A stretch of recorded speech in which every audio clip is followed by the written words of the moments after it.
Nordeste brasileiro, 1694. 20.000 soldados portugueses, holandeses e paulistas marcham em direção a uma montanha. Eles carregam canhões, mosquetes, espadas.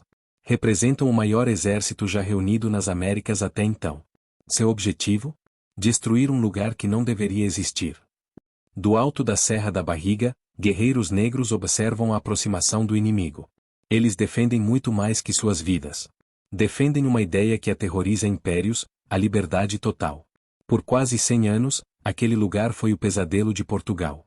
Um território onde escravos se tornavam reis, onde africanos criaram a primeira democracia das Américas, onde um quilombo virou exército. Palmares. Uma palavra que fez reis europeus perderem o sono.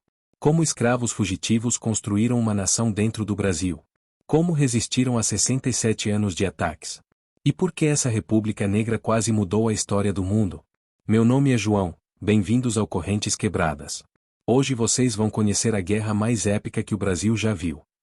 Nossa história começa em 1597, apenas 50 anos após a chegada dos primeiros escravos ao Brasil. Pernambuco fervia com revoltas. A cada semana, grupos de escravizados fugiam das plantações de cana-de-açúcar, buscando refúgio nas matas. Mas estes não eram fugitivos comuns. Eram guerreiros. Muitos haviam sido soldados em seus reinos africanos. Conheciam táticas de guerra, estratégias de sobrevivência, organização militar. Quando chegaram às montanhas de Alagoas, não construíram apenas um esconderijo. Construíram uma fortaleza. O primeiro líder se chamava Ganga Zumba. Não sabemos seu nome verdadeiro, mas sabemos que foi ele quem transformou grupos dispersos de fugitivos em uma nação organizada. Em 1630, Palmares já tinha 10.000 habitantes distribuídos em 11 cidades fortificadas. Cada uma com sua especialidade militar.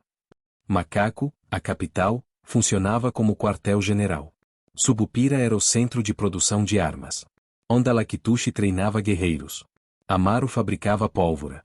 Taboca servia de posto avançado. Os portugueses não enfrentavam um quilombo. Enfrentavam um estado. Mas Palmares tinha algo que nenhum estado europeu possuía na época: igualdade total. Não importava se você havia nascido na África, no Brasil ou em Portugal. Se chegasse a Palmares buscando liberdade, seria aceito. Brancos pobres, indígenas perseguidos, judeus fugindo da Inquisição. Todos encontravam lar na República Negra. Em 1640, Palmares tinha população maior que Nova York. Controlava território do tamanho da França. Possuía exército mais disciplinado que muitas nações europeias. Os portugueses perceberam tarde demais, haviam criado um rival. O que tornava o exército palmarino tão temível? Primeiro, conhecimento do terreno. Cada guerreiro conhecia cada trilha, cada esconderijo, cada ponto estratégico da Serra da Barriga. Segundo, motivação absoluta. Lutavam pela própria liberdade e de suas famílias. Terceiro, inovação tática. Os comandantes militares de Palmares criaram táticas revolucionárias. Combinavam estratégias africanas tradicionais com técnicas europeias capturadas em batalha. Desenvolveram a guerrilha quase 100 anos antes de qualquer manual militar europeu teorizar sobre ela. Suas armas eram impressionantes. Forjavam espadas tão afiadas quanto as melhores de Toledo. Fabricavam lanças com pontas envenenadas usando plantas da caatinga. Construíam armadilhas que destroçavam cavalarias inteiras. E o mais impressionante, desenvolveram artilharia própria. Em 1645, engenheiros palmarianos, muitos ex-escravos que haviam trabalhado em obras portuguesas, projetaram um sistema de catapultas capaz de lançar pedras de 50 quilos a distâncias de 300 metros. Criaram balões incendiários que queimavam acampamentos inimigos. Inventaram minas terrestres rudimentares. Mas a arma mais letal de Palmares era sua rede de espionagem. Escravos em todas as plantações de Pernambuco, Alagoas e Bahia passavam informações sobre movimentos militares portugueses. Sabiam de cada expedição antes mesmo dela partir do Recife. Entre 1602 e 1654, Portugal enviou 29 expedições militares contra Palmares. Todas falharam. Os palmarianos não apenas resistiam aos ataques, contra-atacavam. Invadiram plantações, libertaram escravos, capturaram armas e suprimentos. Cada derrota portuguesa fortalecia Palmares. O ponto de virada veio em 1654, com a chegada de um jovem guerreiro que mudaria tudo. Seu nome de nascimento era Francisco. Mas a história o conhece como Zumbi dos Palmares. E ele não era apenas um guerreiro. Era um gênio militar. Zumbi nasceu em Palmares em 1655, filho de uma família de guerreiros. Aos 6 anos, foi capturado em um ataque português e entregue ao padre Antônio Melo, que tentou civilizá-lo dando-lhe educação europeia. Erro fatal dos portugueses. Zumbi aprendeu latim, matemática, engenharia militar, história das guerras europeias. Estudou as táticas de César, Alexandre, Aníbal. Mas nunca esqueceu sua verdadeira origem. Aos 15 anos, fugiu de volta para Palmares. Levou consigo todo o conhecimento militar europeu. O que Zumbi fez a seguir foi revolucionário. Reorganizou completamente o exército palmarino baseado nos melhores aspectos dos exércitos romano, macedônio e africano. Criou o primeiro exército verdadeiramente moderno das Américas. Primeira inovação, hierarquia militar clara. Soldados rasos, sargentos, capitães, generais. Cada posto com responsabilidades específicas. Segunda, especialização. Infantaria, cavalaria, artilharia, engenharia, espionagem. Terceira, treinamento padronizado. Todo guerreiro palmarino treinava 6 horas diárias. Quarta inovação, logística avançada. Zumbi criou rotas de suprimento, depósitos estratégicos, hospitais de campanha, oficinas de reparo de armas. Quinta, comunicação. Desenvolveu um sistema de sinais que permitia coordenar ataques simultâneos em várias frentes. Em 1675, aos 20 anos, Zumbi foi nomeado comandante supremo das Forças Armadas Palmarianas. Tinha sob seu comando 16.000 guerreiros ativos e uma reserva de 40.000 civis treinados militarmente. O exército de Palmares era maior que o exército português no Brasil. A primeira grande demonstração do gênio militar de Zumbi aconteceu em 1676. Uma força portuguesa de 3.000 homens invadiu o território palmarino. Zumbi permitiu que avançassem até o centro de suas terras.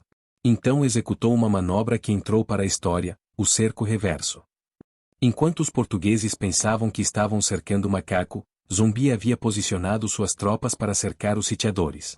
Em 3 dias de batalha, aniquilou completamente a expedição portuguesa. Apenas 200 homens escaparam para contar a história. Portugal percebeu que não lutava mais contra fugitivos. Lutava contra um exército profissional. Entre 1676 e 1692, Zumbi conduziu a campanha militar mais audaciosa da história colonial brasileira. Não se contentou em defender Palmares. Decidiu expandir o território e libertar todo o Nordeste. Campanha de Pernambuco, 1678. Zumbi dividiu seu exército em 5 colunas que atacaram simultaneamente Recife, Olinda, Cabo, Ipojuca e Serinhaém. Em uma única noite, libertou mais de 2.000 escravos e capturou armas suficientes para equipar 10 regimentos. Campanha da Bahia, 1680. Zumbi marchou com 8.000 guerreiros até Salvador, cercou a cidade por 2 semanas e forçou o governador-geral a negociar. Exigiu o reconhecimento de Palmares como território independente.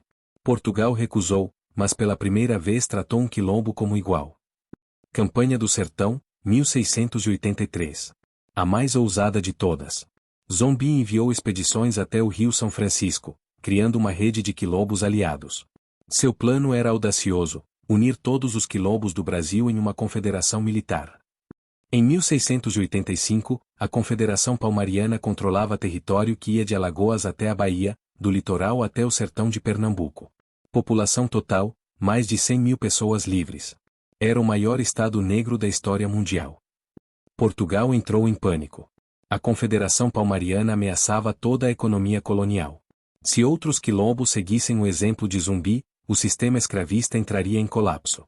Lisboa tomou uma decisão desesperada: contratar o maior especialista em guerra de guerrilha do mundo. Domingos Jorge Velho era um bandeirante paulista conhecido por sua brutalidade contra indígenas. Mas também era reconhecido como o melhor conhecedor de guerra na mata que existia. Portugal ofereceu-lhe títulos de nobreza, terras e uma fortuna para destruir Palmares. Jorge Velho chegou a Pernambuco em 1692 com 6.000 paulistas, 1.000 soldados portugueses e 3.000 indígenas aliados. Trazia canhões, morteiros, pólvora suficiente para uma guerra europeia. Finalmente, Portugal enviava uma força militar à altura de Palmares. 1693 A guerra final começou. Jorge Velho não repetiu os erros dos comandantes anteriores. Estabeleceu cerco total ao território palmariano, cortando rotas de suprimento e isolando as cidades uma por uma. Zumbi percebeu que enfrentava um inimigo diferente. A primeira fase da guerra durou 8 meses. Zumbi aplicou táticas de terra arrasada, destruindo plantações para negar comida ao inimigo, envenenando poços d'água, criando armadilhas mortais nas trilhas. Jorge Velho perdeu 3.000 homens sem conseguir tomar uma única cidade palmariana. Mas Jorge Velho tinha vantagem decisiva: artilharia. Seus canhões destruíam as fortificações palmarianas que haviam resistido por décadas. Pela primeira vez na história, Palmares recuava. Entre setembro de 1693 e janeiro de 1694, 8 das 11 cidades palmarianas caíram. 50.000 pessoas fugiram para o interior. Zumbi concentrou suas últimas forças em Macaco, a capital. Ali aconteceria a batalha decisiva. A Batalha de Macaco começou em 5 de fevereiro de 1694. 20.000 atacantes contra 6.000 defensores. As muralhas de Macaco eram impenetráveis, mas Jorge Velho trouxera a arma secreta, morteiros que atiravam por cima das muralhas. O bombardeio durou 20 dias. No 21º dia, uma brecha se abriu na muralha norte. Jorge Velho ordenou assalto geral. O que aconteceu a seguir chocou até os bandeirantes mais endurecidos. Os palmarianos não se renderam. Homens, mulheres e crianças lutaram casa por casa, rua por rua. Preferiam morrer livres a viver escravos. Quando a batalha terminou, Macaco era um cemitério. 6.000 palmarianos haviam morrido. Mas Zumbi não estava entre os corpos. O líder palmariano havia escapado com 200 guerreiros.